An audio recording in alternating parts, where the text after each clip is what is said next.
اور وہ جا کر پہاڑ پر پہنچے اور 3 دن تک وہیں ٹھہرے رہے جب تک ان کا پیچھا کرنے والے لوٹ نہ آئے، اور ان کا پیچھا کرنے والوں نے ان کو سارے راستے ڈھونڈا پر کہیں نہ پایا۔ پھر یہ دونوں مرد لوٹے اور پہاڑ سے اتر کر پار گئے اور نون کے بیٹے یشوع کے پاس جا کر سب کچھ جو ان پر گزرتا تھا اسے بتایا، اور انہوں نے یشوع سے کہا کہ یقیناً خداوند نے وہ سارا ملک ہمارے قبضہ میں کر دیا ہے، کیونکہ اس ملک کے سب باشندے ہمارے آگے گلے جا رہے ہیں۔ تب یشوع صبح سویرے اٹھا اور وہ سب بنی اسرائیل شتیم سے کوچ کر کے یردن پار آئے اور پار اترنے سے پہلے وہیں کے، اور 3 دن کے بعد مسبدہ لشکر کے بیچ سے ہو کر گزرے، اور انہوں نے لوگوں کو حکم دیا کہ جب تم کو خداوند اپنے خدا کے عہد کے صندوق کو دیکھو اور کاہن اور لاوی اسے اٹھائے ہوئے ہو تو تم اپنی جگہ سے اٹھ کر اس کے پیچھے پیچھے چلنا، لیکن تمہارے اور اس کے درمیان پیمائش کر کے قریب 2000 ہاتھ کا فاصلہ رہی، اس کے نزدیک نہ جانا، تاکہ تم کو معلوم ہو کہ کسی راستے تم کو چلنا ہے، کیونکہ تم اب تک اس راہ سے کبھی نہیں گزرے۔ اور یشوع نے لوگوں سے کہا کہ تم اپنے آپ کو مقدس کرو، کیونکہ کل کے دن خداوند تمہارے درمیان عجیب و غریب کام کرے گا۔ پھر یشوع نے کاہنوں سے کہا کہ تم عہد کے صندوق کو لے کر لوگوں کے آگے آگے پار اترو۔ چنانچہ وہ عہد کے صندوق کو لے کر لوگوں کے آگے آگے چلے، اور خداوند نے یشوع سے کہا کہ آج کے دن سے میں تجھے سب اسرائیلیوں کے سامنے سرفراز کرنا شروع کروں گا، تاکہ وہ جان لے کہ جیسے میں نے موسیٰ کے ساتھ رہا ویسے ہی تیرے ساتھ رہوں گا۔ اور تو ان کاہنوں کو جو عہد کے صندوق کو اٹھائے یہ حکم دینا کہ جب تم یردن کے پانی کے کنارے پہنچو تو یردن میں کھڑے رہنا۔ اور یشوع نے بنی اسرائیل سے کہا کہ پاس آ کر خداوند اپنے خدا کی باتیں سنو۔ اور یشوع کہنے لگا کہ اس سے تم جان لو گے کہ زندہ خدا تمہارے درمیان ہے، اور وہی ضرور کنانیوں اور ہتھیوں اور ہیریوں اور فرزیوں اور جراسیوں اور اموریوں اور بیسیوں کو جو تمہارے آگے سے دفاع کرے گا۔ اور دیکھو ساری زمین کے مالک کے عہد کا صندوق تمہارے آگے آگے یردن میں جانے کو ہیں۔ سو اب تم ہر قبیلہ پیچھے آدمی کے حساب سے 12 آدمی اسرائیل کے قبیلوں میں سے چن لو، اور جب یردن کے پانی میں ان کاہنوں کے پاؤں کے تلے ٹک جائے گے تو خداوند یعنی ساری دنیا کے مالک کے عہد کا صندوق اٹھاتے ہیں، تو یردن کا پانی یعنی وہ پانی جو اوپر سے بہتا ہے نیچے آتا ہے تھم جائے گا اور اس کا ڈھیر لگ جائے گا۔ اور جب لوگوں نے یردن کے پار جانے کو اپنے ڈیروں سے کوچ کیا، اور وہ کاہن جو عہد کا صندوق اٹھائے ہوئے تھے لوگوں کے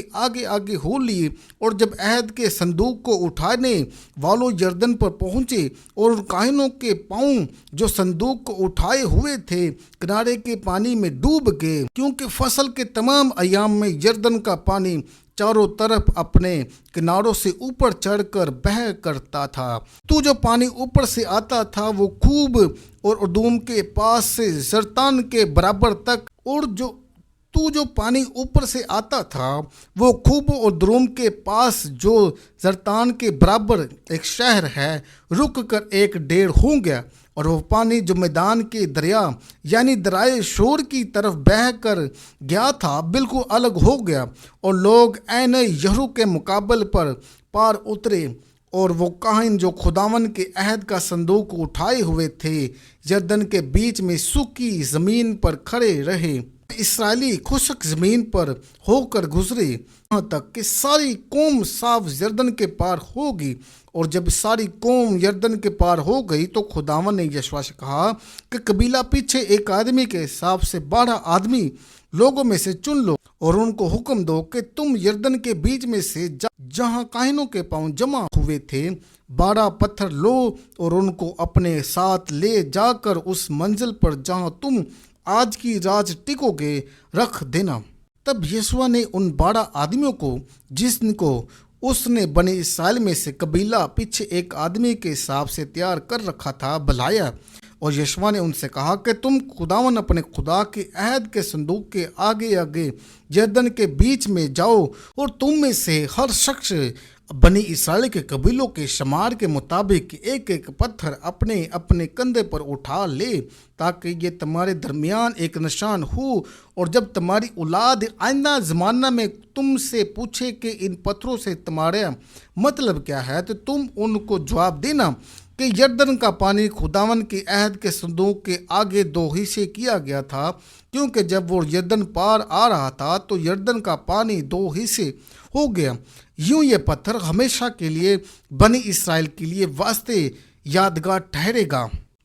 چنانچہ بنی اسرائیل نے یشوع کے حکم کے مطابق کیا، اور جیسا خداوند نے یشوع سے کہا تھا، انہوں نے بنی اسرائیل کے قبیلوں کے شمار کے مطابق یردن کے بیچ میں سے 12 پتھر اٹھا لیے اور ان کو اکٹھا کر کر اپنے ساتھ اس جگہ لے گئے جہاں وہ ٹکے، اور وہیں ان کو رکھ دیا۔ اور یشوع نے یردن کے بیچ میں اس جگہ جہاں یہ عہد کے صندوق کے اٹھانے والے کاہنوں نے پاؤں جمائے تھے اور 12 پتھر نصب کیے، چنانچہ وہ آج کے دن تک وہیں ہیں، کیونکہ وہ کاہن جو صندوق کو اٹھائے ہوئے تھے یردن کے بیچ میں کھڑے رہے جب تک ان سب باتوں کے مطابق جن کا حکم موسیٰ نے یشوع کو دیا تھا ہر ایک بات پوری نہ ہو چکی، جیسے لوگوں نے بتانے کا حکم خداوند نے یشوع کو کیا تھا، اور لوگوں نے جلدی کی اور پار اترے۔ اور ایسا ہوا کہ جب سب لوگ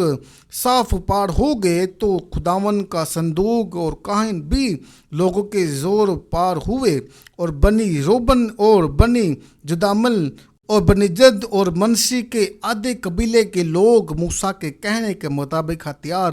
باندھے ہوئے بنی اسرائیل کے آگے پار گئے، یعنی قریب 40,000 آدمی لڑائی کے لیے تیار اور مسلح خداوند کے حضور پار ہو کر یریحو کے میدانوں میں پہنچے تاکہ جنگ کرے۔ اس دن خداوند نے سب اسرائیلیوں کے سامنے یشوع کو سرفراز کیا، اور جیسے وہ موسیٰ سے ڈرتے تھے ویسے ہی اس سے اس کی زندگی بھر ڈرتے رہے۔